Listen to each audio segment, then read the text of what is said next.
السلام عليكم ورحمة الله وبركاته. أصحابتك وحرن جنال كمر كلا سود وهذا أدي هذا وما هتسنتهين ما أنت وتلاذا وأنا لحية طبعا كبيش اللي حاد جون سنة كلا بدو كن إيه اللحية لباتنك مقال كانوا حربائنا إن ذي كله وذاقه كبر الصومالية أو كم إذا هادت كي كو إدسنا كيف فيدين أو فيوجر أو شلي الحكومي إمس السنة أي قبضنا لجو حكومي دعوة جياشو إمس السنة أي دونيين إن لجو حكومه قرين كيدو إمس السنة أي دونيين garsooruhu markii ay xukumaysay maxay tiri gabadhan waxa ay tahay marwada ninkii isi soo dhiibay arbacadii la soo dhaafay ee Saciid Cabdullaahi Ereg xaaskiisa waaye isagana goorma ayaa maxkamadda la hor keenaya imise lacaga ay ku eedeysan yihiin inay qaateen arrimahaas oo ayaan idinla wadaagaya gabar kale oo Soomaali ah oo iyaduna dambigeeda hore u qiratay kiiska Feeding Our Future oo iyadana maanta la xukumayo imise lacaga ayaa gabadhaasina ku maqan dacwadoogayaashuna imise ayay doonayaan in lagu xukumo waan idinla wadaagaya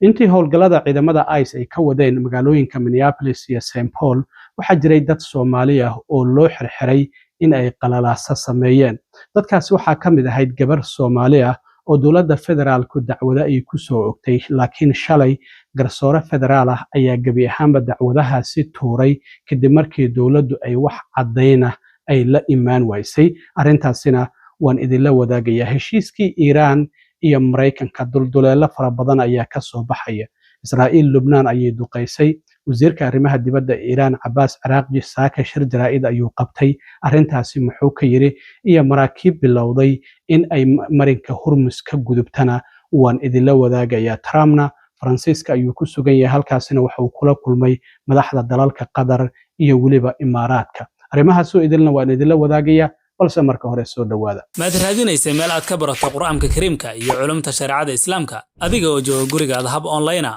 fursadda waxaad ka helaysaa Al-Misbaax Academy ka baro quraanka kariimka higaada akhris iyo qoraalba iyo asaasiyaadka diinta sida salaada iyo ducooyinka xadiiska fiqiga iyo maadooyin kale dugsigu wuxuu qaadanayaa fasal cusub caruur iyo dad waaweynba la xiriir wixii faahfaahin dheeraada nambarka ku muuqda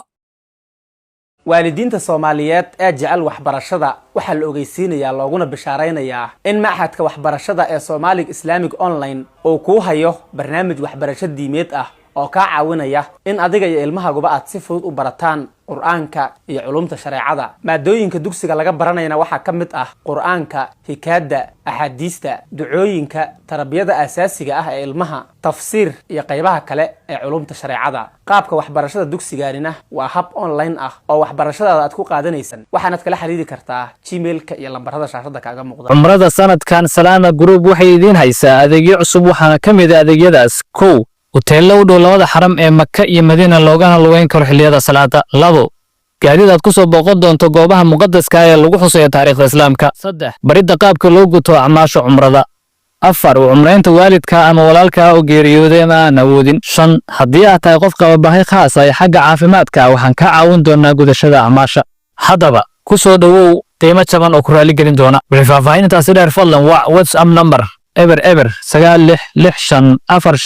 96454927 mahadsanidin waxaan ognahay dacwadaha kiiskii Feeding Our Future ee lacag ku dhawaad ilaa 300 milyan oo dollar ah lagu lunsaday xilligii coronavirus-ka lacagtaasi oo loogu talagalay caruurta baahan in lagu quudiyo in lacagahaasi la musuqmaasuqay dadka lacagahaasi musuqmaasuqay oo intooda badan lagu eedeynayo ama dacwadaha lagu soo oogay qaarkoodna dambiyadooda ay qirteen kuwana inta la maxkamadeeyay la xukumay Soomaali ayaa u badan haddaba dad waxaa jira dambigooda qirtay oo xukunkoodu la sugayay waxaa ka mid ah dadkaasi gabar la yiraahdo Najma Ahmed oo 35 jir ah gabadhan iyada iyo ninkeeda oo la yiraahdo Saciid Cabdullaahi Ereg waa ninkii aan idin sheegayay arbacadii la soo dhaafay dowladda isku soo dhiibay oo Kenya intuu ka soo baxay kadib markii afartii bishan FBI-du ay ku dartay liiska dadka baxsadka ah ee musuqmaasuqa ku eedeysan ee la raadinayo $150,000 la dul dhigay in uu dowladda soo wacay uu yiri waxaan diyaar u ahay inaan isi soo dhiibo dowladduna ay gacan ka geysatay sidii Nairobi uga soo bixi lahaa London oo transit ku ahaa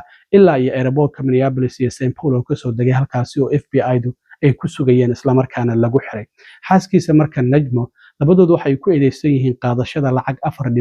2 milyan oo dollar ah. waxa ay dukaan la yiraahdo Evergreen Grocery and Deli ay ku lahaayeen koonfurta magaalada Minneapolis. waxayna sheegayeen in ilaa iyo 3,200 oo caruur ah ay ku quudinayeen. isla markaana waxaa gabadha Najmo markaa dambigeeda ay qiratay bishii February ee sanadkii 2025. marka xukunkeeda ayaa la sugayay. Najmo iyadu waxa ay ku eedeysan tahay in ilaa iyo lacag 1.4 milyan ah oo lacagtaasi ka mid ah ay iyadu qaadatay, isla markaana nolosheeda ay wax ugu qabatay. waxaa sidoo kale lagu eedeynayaa in bangigeeda shaqsiga lacagahaasi qaarkood ay u gudbisay. haddaba marka dacwadoogayaashu waxa ay dalbanayeen in lagu xukumo 21 bilood ilaa iyo 27 bilood, adi ku dhowaad 2 sano oo xabsiga ilaa 2 sano iyo 3 bilood in lagu xukumo. halka qareenkeeda oo Joseph Dixon la yiraahdo uu dalbanayo 6 bilood in lagu xukumo iyo 9 bilood oo xabsi guri ah iyo 2 sano oo waliba dhaqdhaqaaqeeda lala soconayo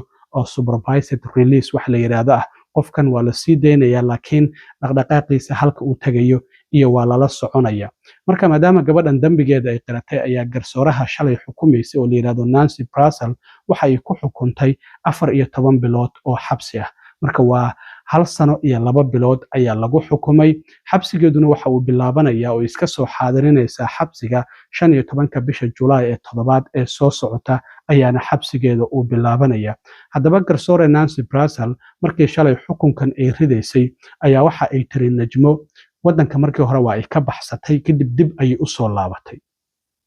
markii dacwadaha lagu soo oogay marka garsooruhu waxa ay tiri maadaama Najmo ay dib ugu soo laabatay wadanka si ay cadaaladda u wajahdo, baarayaashana ay caawisay. qofku markuu dambigiisa qirto markhaati fur ayuu sameynayaa haddii looga baahdo. marka maadaama baarayaashana ay caawisay, gacanna ay ka geysatay ninkeeda Saciid Cabdulaahi Ereg in uu wadanka dib ugu soo laabto, waa ninkii Arbacadii la soo dhaafay isu soo dhiibay, sidaas darteed ayay xukunka ay uga qafiifisay. laakiin waxa ay tiri Najmo waxa ay ogeyd musuqmaasuqan inuu dhacayo, lacaga kickbagana waa ay bixinaysay. kickbagu waa lacagta lagu heshiyo la yiraahdo hadda intaas oo lacag aad soo dhiciso adigana intaas ayaan ku siinaya. marka Najmo musuqmaasuqana waa ay ogeyd, lacaga kickbagana waa ay bixinaysay. sidaas darteed ayaa waxa ay tiri dambiga inta badan ninkeeda ayaa galay oo musuqmaasuqa lacagta ugu fara badan ku eedeysan, laakiin iyada waxaa hadda lagu xukumay 14 bilood oo xabsi ah iyo in ay bixiso oo dowladda ay waliba si degdeg ah ku siiso lacag gaaraysa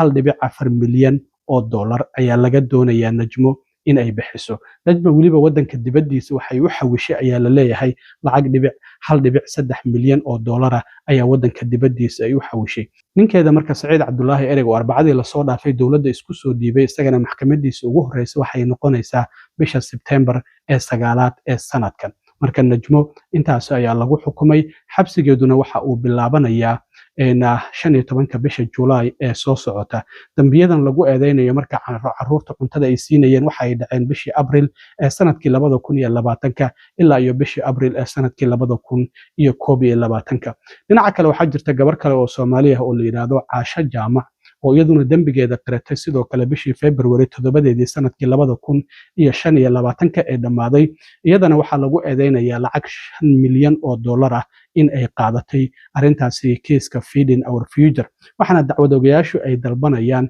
in 16 bilood lagu xukumo, macnaha waa 1 sano iyo 4 bilood. marka iyadana waan arki doonaa xukunkeeda maanta ayuu dhacayaa. waxa uu xabsiga lagu xukumo uu noqdana berri ayaad ogaan doontaan haddii alla idmo. intaasi ayaan ka gudbayaa sidoo kale arinta Caasho oo iyadana xukunkeeda uu maanta dhacayo. dhinaca kale waxaa jirtay xilligii ciidamada ICE ee howlgallada ka wadeen magaalooyinka Minneapolis iyo St. Paul dad Soomaali ah oo loo soo xiray inay qalalaasa sameeyeen.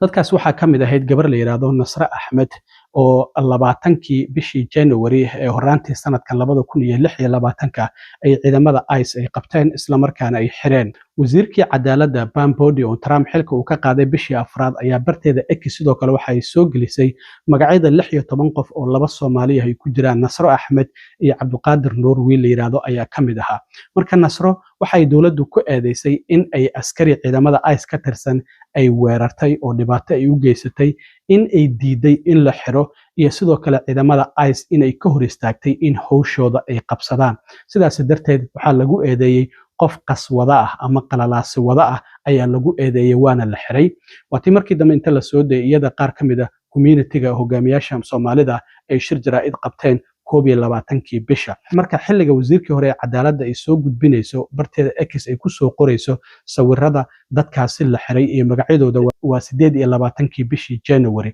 marka dowladda waxa la leeyahay hadda wax cadayn ah ayay la imaan weysay shalay marka garsoore federaal ah ayaa gabi ahaanba xukunkaasi baabi'iyay Nasro hadda wax dambiya looma haysto xitaa dowladdu mar kale dacwadahaasi Nasro dib uguma soo eegi karto maxaa yeelay waxa la yiri xasho ayaa ku jirtay oo dowladdu waxay u eexanaysay saraakiishii ICE ee howlgalladaasi waday wax cadayn ahna waa ay soo bandhigi waayeen marka Nasro hadda waa dambi la'aan maadaama wax cadaynahay dowladda federaalku ay soo bandhigi waysay sidaas darteedna garsooraha federaalka gabi ahaanba uu dacwadeedii meesha ka saaray yirina mar kale dacwad dib looguma soo oogi karo ugu dambeyntii waxaan ognahay heshiiskii isfahamka oo Mareykanka iyo Iran ay kala saxiixdeen habeen hore waa kii Trump shalay markii shirka G7 uu tagay ee dalka Faransiiska ka dhacaya gaar ahaan magaalada Nice uu yiri heshiiskii qaab electronically ayaa loo saxiixay dhinaca Iran waxa uu saxiixay afhayeenka baarlamaanka Mohamed Baqir Qalibaf halka Mareykankana madaxweyne Trump iyo madaxweyne ku-xigeenka ay u saxiixeen waxana uu madaxweyne Trump yiri marinka Hormuz qayb ahaan hadda waa uu furan yahay laakiin si buuxda jimcaha marka magaalada Geneva lagu saxiixo heshiiskaasi oo si rasmi ah qalinka loogu duugo ayaa la furi doonaa hadda warbaahinta Iran maanta waxa ay leedahay marinka Hormuz waxa soo maray 3 markab oo kuwa shidaalka qaada oo Iran ay leedahay iyo 2 markab oo ganacsi ayaa gudbay marka Mareykankuna go'doomintii waa uu qaaday Iranna marinka Hormuz waa ay furtay hadda qayb ahaan ayuu furan yahay oo si buuxda uma furna laakiin dhaqangelinta heshiiskan Israa'iil waa ay ka soo horjeesatay ra'iisul wasaaraha Israa'iil Benjamin Netanyahu shalay waa kii yiri ciidamada Israa'iil koonfurta Lubnaan kama soo baxayaan xalayna Israa'iil waa ay duqeysay koonfurta Lubnaan haddaba wasiirka arrimaha dibadda ee Iran Abbas Araghchi ayaa shir jaraa'id saaka qabtay oo magaalada Tehran ku qabtay waxa uu yiri heshiiskan isfahamka ah waxa uu u dhaxeeyaa Mareykanka iyo Israa'iil oo dhinaca iyo Iran iyo Hezbollah oo dhinaca marka waxa uu yiri waa in ay Israa'iil ay u hoggaansantaa heshiiskan xabad joojinta ah maxaa yeelay waxa uu yiri Israa'iil oo aan ka bixin koonfurta Lubnaan heshiiskan ma dhaqan gali karo waxana uu sheegay in looga baahan yahay Mareykanku in ay gacan ka geystaan sidii Israa'iil ay u xakameyn lahaayeen Netanyahu dhinaca mucaaradka ayaa waxa ka saaran cadaadis xoogan waxayna leeyihiin heshiiskan inaga nama quseeyo dowladda Mareykankana iyadoo noo hadlaysa heshiis ma gali karto sidaas darteed marka arintaasi dhibaato ayaa ka iman karta Iranna waxay leedahay heshiiskaasi labada dhinacba waa in uu quseeyaa haddaba waa kan wasiirka arrimaha dibadda Iran Abbas Araghchi oo shir jaraa'id saaka ku qabtay magaalada Tehran isla markaana dhahayay heshiiskan isfahamka ah waa in dagaalka laga joojiyaa dhammaanba qaybaha kala duwan oo xitaa Lubnaan ay ku jirto waxana uu sheegay haddii dagaalkaasi ay sii wado Israa'iil in aysan Iran arintaasi u dulqaadan doonin ayna ka jawaabi doonto These two fronts, Iran and Lebanon, are quite connected to each other. And since the very first day, the Islamic Republic of Iran has considered the end of the war in Lebanon is quite connected to putting an end to the war on Iran. And at the time where we reached an agreement regarding a ceasefire, the truce was announced on all fronts, and we were confirming the Lebanon front as well. Now, we can say that the end of the war in Lebanon will be also connected and related to the end of the war on Iran. I'd like to say something now, and I want to confirm that. From our point of view, the parties of the Memorandum of Understanding, America, Israel, one side, and Iran, the second, and Hezbollah, the second front.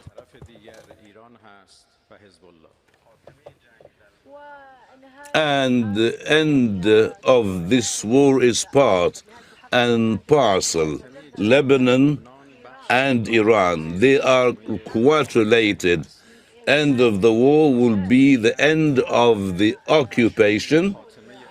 and without retreating and withdrawing from the Lebanese occupied territories, then there will not be an end of the war. So any military attack from the Zionist entity against Lebanon from now on